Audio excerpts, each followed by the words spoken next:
I saw that there was just a massive need for a better way to communicate what was needed in real time.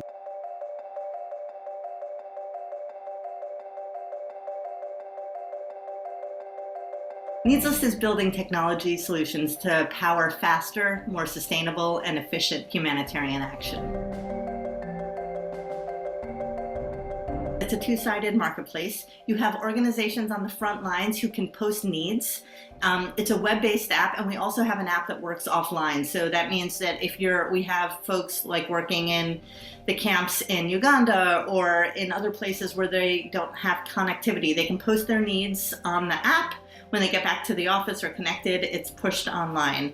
And companies or larger players can go in and meet those needs directly and say, if say somebody needs mattresses for Afghan arrivals. I was just talking to United Airlines. They're decommissioning a hotel and they have all these beds. So they can go in and start meeting those needs. Or if they have something in those offices that like desktop computers and nobody has posted a need, they can also post an offer for that. And then the resettlement agencies in this case can go in and claim it. So anytime there's basically a match between a need and an offer, both parties get an alert, I get an alert, and it makes me happy.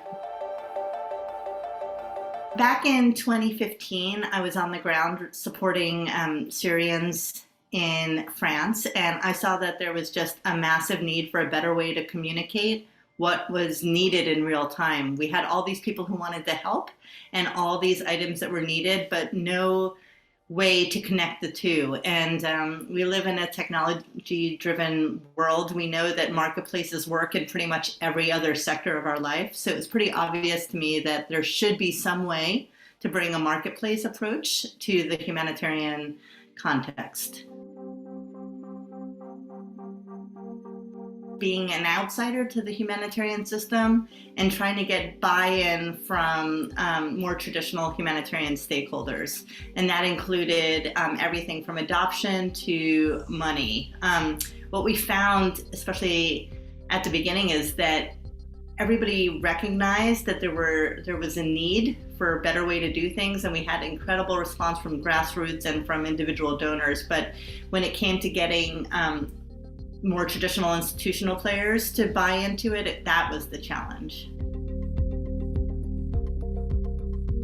The larger NGOs each have their own tools for needs assessment, right? So it's not that they don't do needs assessment. Of course, they have some way of doing it and communicating between the front lines or the field and the central office.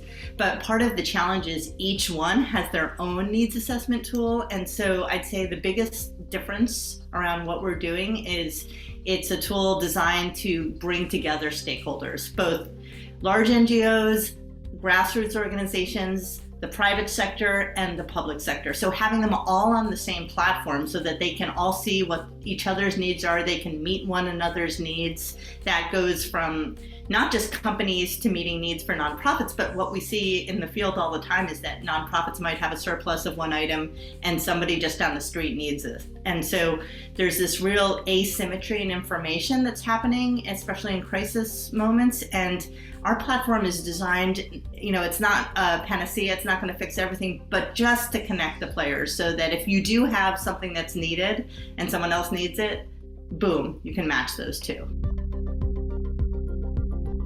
We do ask our users to send in photos when items get to them. So, every day I'm getting emails saying like there was a match in Iraq, there was a match in Venezuela, there was a match in San Francisco.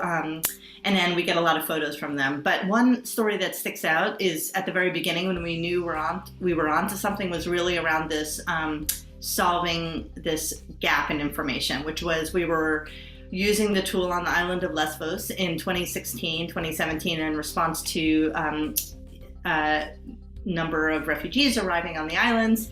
One local nonprofit needed a defibrillator, an AED, and they posted a need. This is something that traditionally would be, cost thousands of dollars. They were a US nonprofit. They were going to have their donors send it over.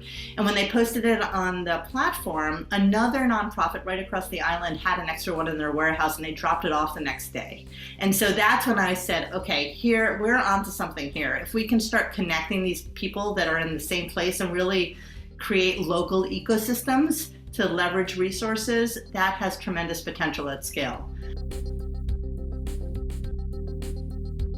It's not a market-based sector, right? So your customers are not the one paying for the solution. And the biggest challenge is figuring out who is the customer. So in our case, we've seen over and over again that people agree, yes, this is needed, but figuring out who is going to cover the cost, that's a different issue. And so I think for people who are thinking about getting involved, figuring that out early on and not expecting it to just work itself out is going to be key. I think the humanitarian sector is really at a turning point right now in terms of inclusion and representation issues. And so we're seeing that people who are directly affected by humanitarian issues are saying we need to be included in power and decision making. We're seeing that happening right now in Geneva, and we see it at the grassroots level. So one of the people I admire in this field is Sana Mustafa, who has been really essential in leading the refugee inclusion movement and saying no decisions made about us without us. And so she and a whole host of other refugee-led organizations have just won a large grant. I think it was $10 million to start something called the Refugee Resourcing Leadership Initiative to really build the capacity of grassroots organizations. So it's folks like that who are really inspiring, and we work with a number of them.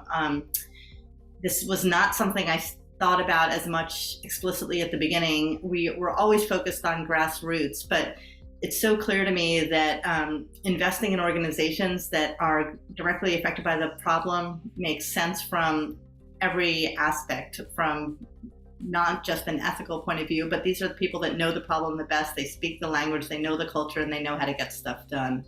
And so I'm really excited by organizations that are moving resources that way and taking leadership that way.